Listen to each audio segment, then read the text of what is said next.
Hey guys, welcome to my channel. So, story time. I'm going to share with you guys about something.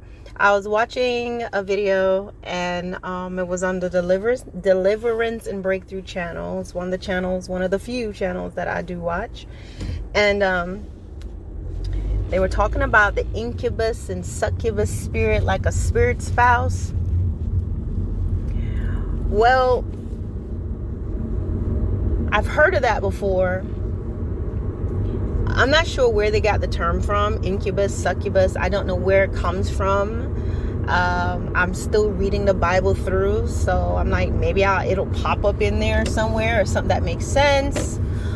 I finally found why they would say, some people, they'll pray and they'll talk about the Leviathan spirit. I'm like, what are they talking about?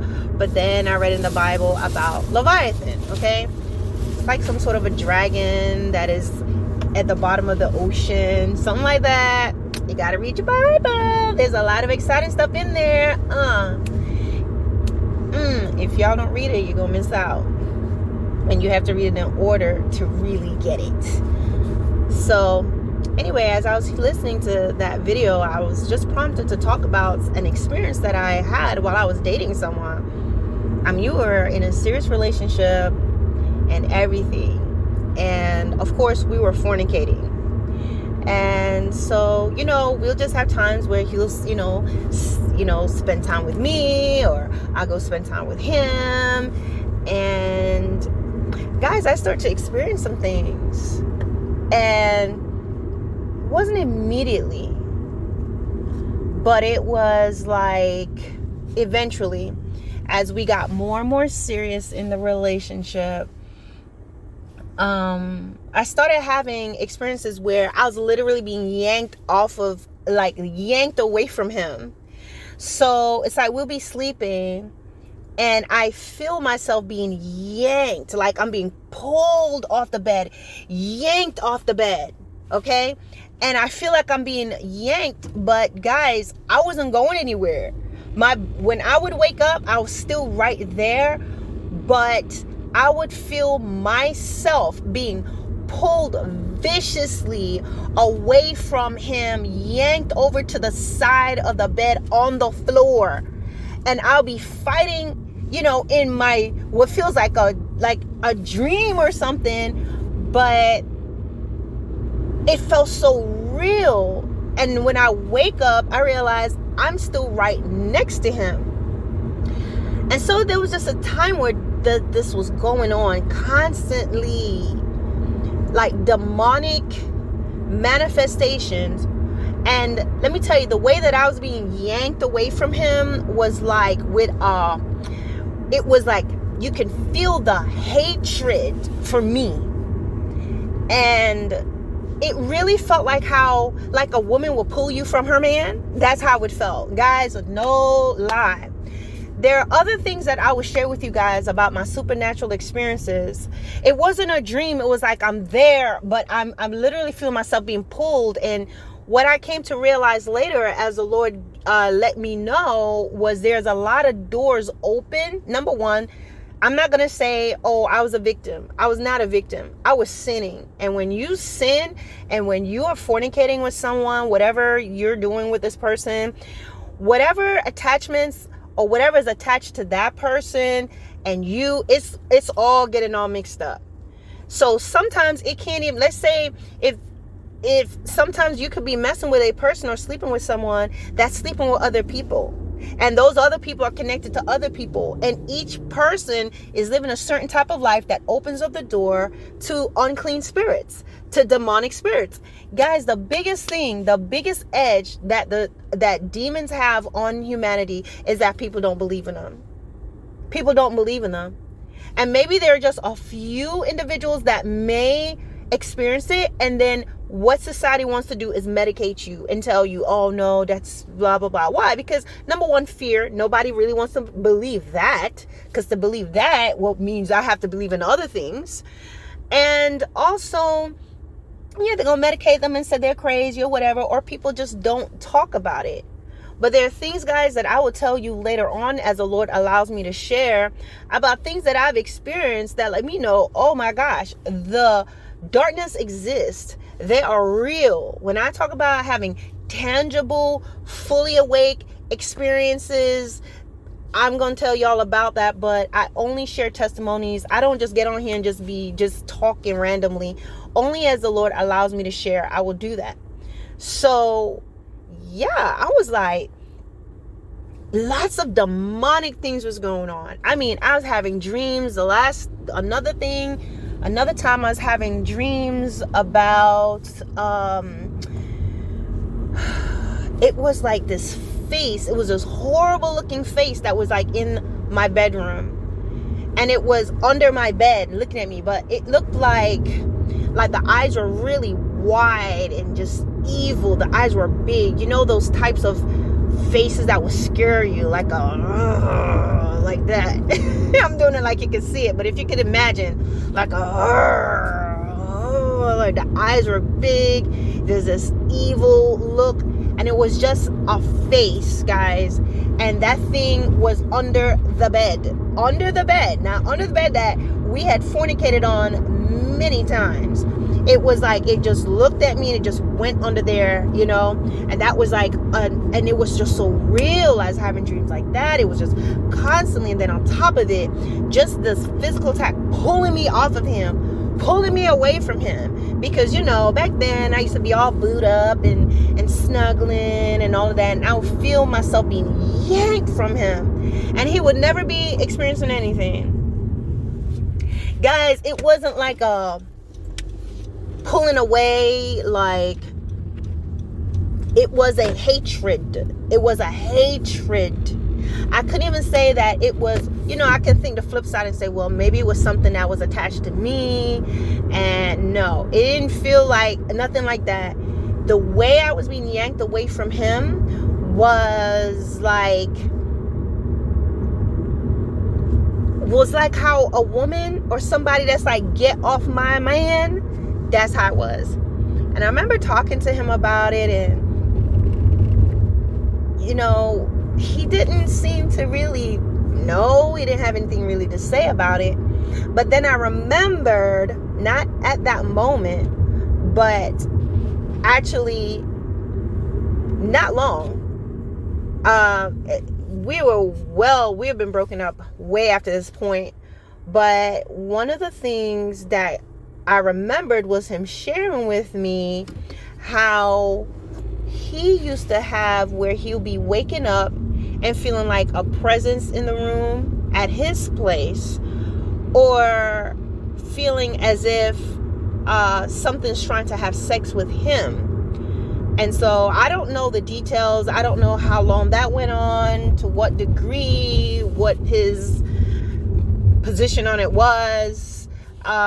I just get that maybe he just felt powerless because it was something that he said he would feel it, and it would come in a room. And I want to say that he did say that it would like have sex with him, or made he get the impression that he had sex, something of that nature. So here I come being with him, okay, being at his place sometimes, and then he's with me. And it wasn't until we start to get really close, when we start getting really, really serious, because it didn't happen immediately.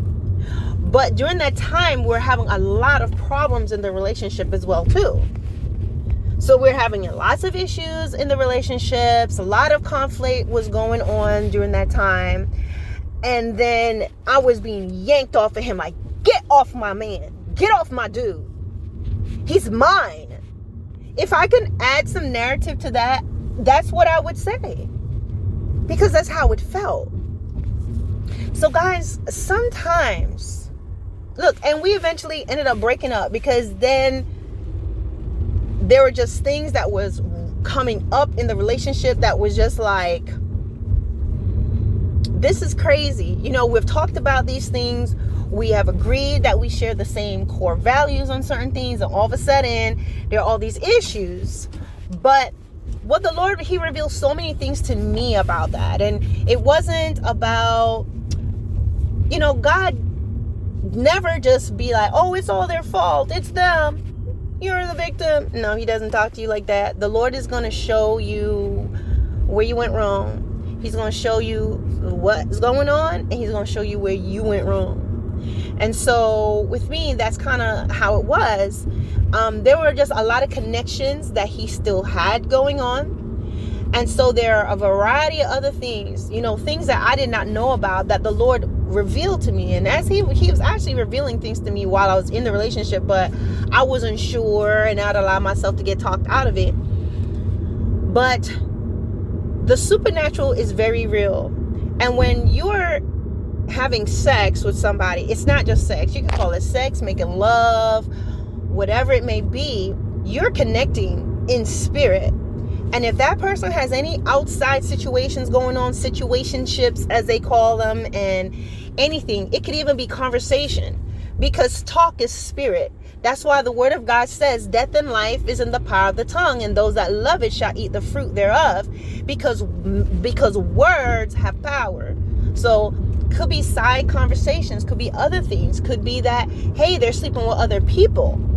And what happens, it opens up the door. What makes it, why was I able to be attacked like that? Because I was in sin.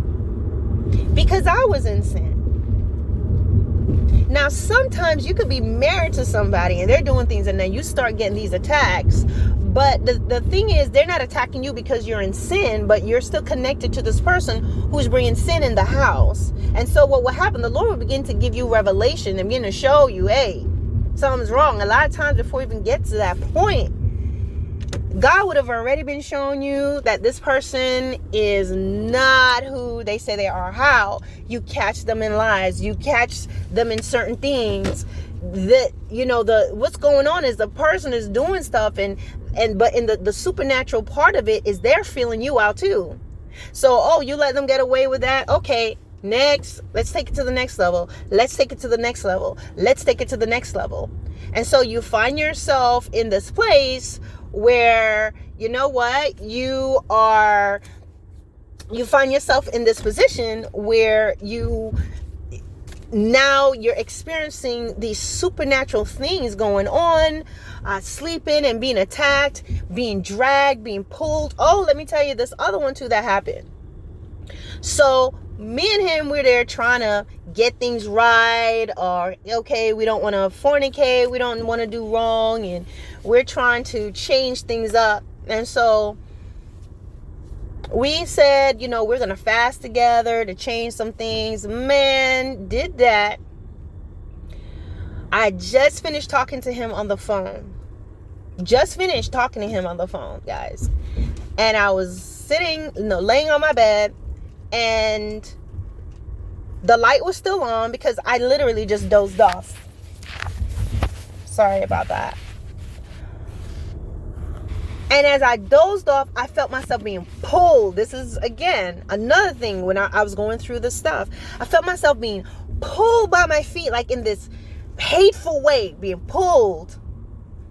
And I look at I was able to, because I wasn't all the way asleep, I couldn't move, but I was able to open my eyes just a little bit, because it's this type of feeling where you're like this, your body's frozen.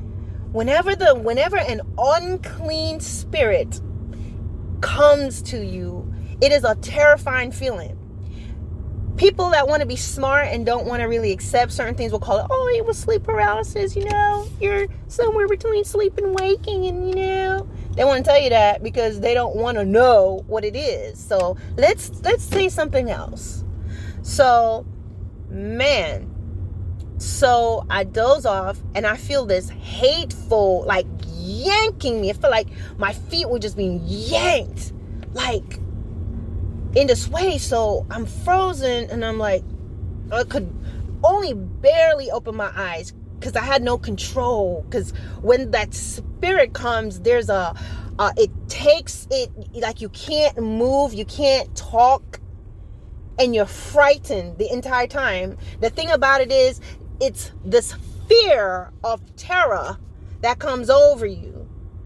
And that's how I felt. I looked, barely opened my eyes and I looked at my feet because I expected to see something down there. I saw nothing. I just saw my feet where it felt like my feet were being yanked in a certain direction. My feet would look totally relaxed and laying there. I could see it. Nothing there. My feet are in place. But I'm feeling all this stuff. And all I could do was start to pray in my mind. And it stopped. And I immediately woke up and called, my boyfriend and told him what just happened. And was like, oh, this just happened. And I mean, literally, and I looked at the clock. I didn't sleep in long. I wasn't even sleeping. I was just kind of dozing. So I talked to him and he's like, oh man, we were talking about that together. But guess what? Why did my feet look straight? And while I'm feeling myself being yanked, because it was a spiritual thing. It was pulling out my spirit, pulling out my soul. We're made of 3, body, soul, and spirit. It was a spiritual battle. They're yanking at me. They're attacking my spirit man. And so that's why I can feel the yanking, but I can look at my feet and see that it's not moving. But I can feel all of that stuff. Now, people will tell you, oh, it was sleep paralysis. Yeah. They'll tell you all of that stuff. And then, no, it's not sleep paralysis because things has happened while I'm awake. And then they'll say, well, your psychosis of the mental, blah, blah, blah, blah. They'll tell you all these things because ain't no way they're ever going to say demons exist and all of this. Nah, they're not going to do that, because to do that will mean to say God exists. And, they don't want to believe that. They don't want to believe in any specific God. So, guys, it was horrible.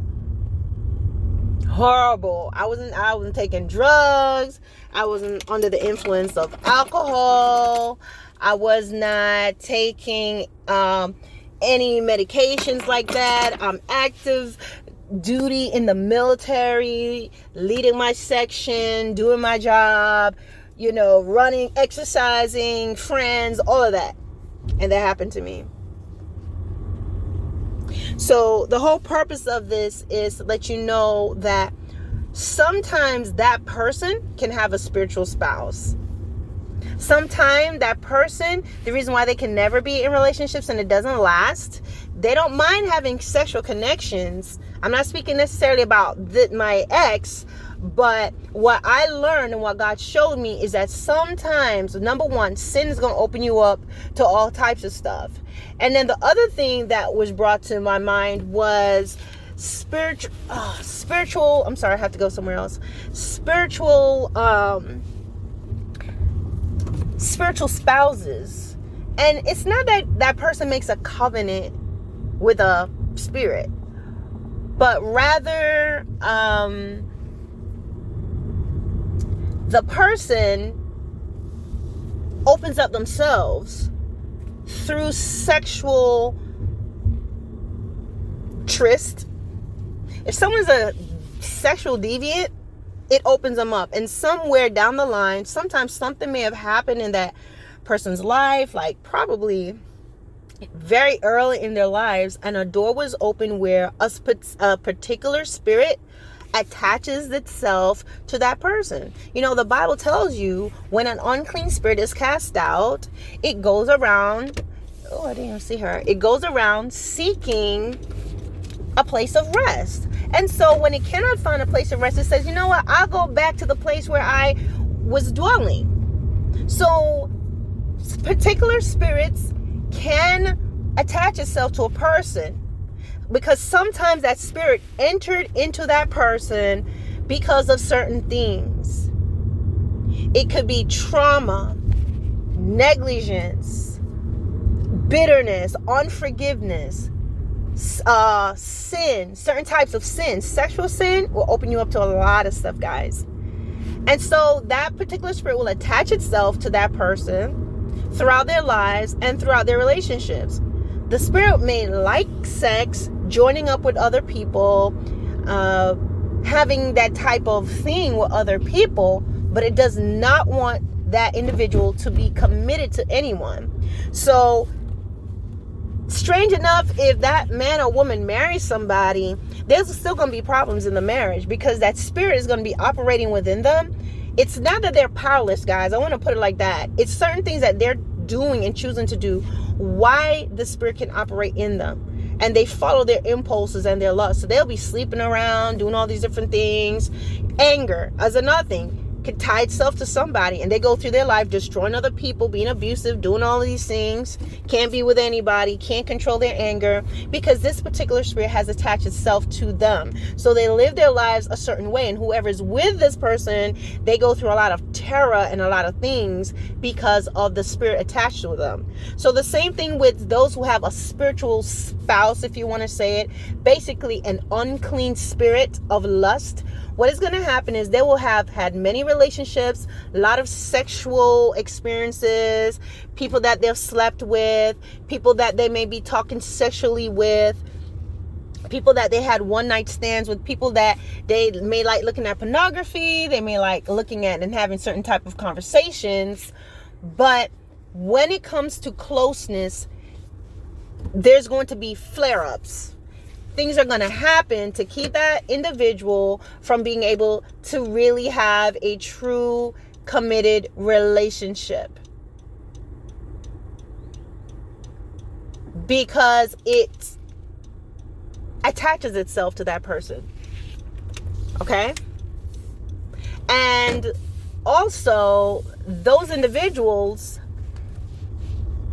yeah, they'll always be going from relationship to relationship to relationship to relationship. Another person, another person, another person. It's all new at first, and everything is good at first. But you will find that they're unable to keep these relationships, because as they draw closer, that spirit within them begins to flare up, and then that person starts doing other things. They start seeing other people, cheating, lying, whatever, and the relationship is going to end. But can we say, oh, this person is horrible, he hurt me, she hurt me? Yeah, they did their part, and they will be held accountable for that. But we did that to ourselves.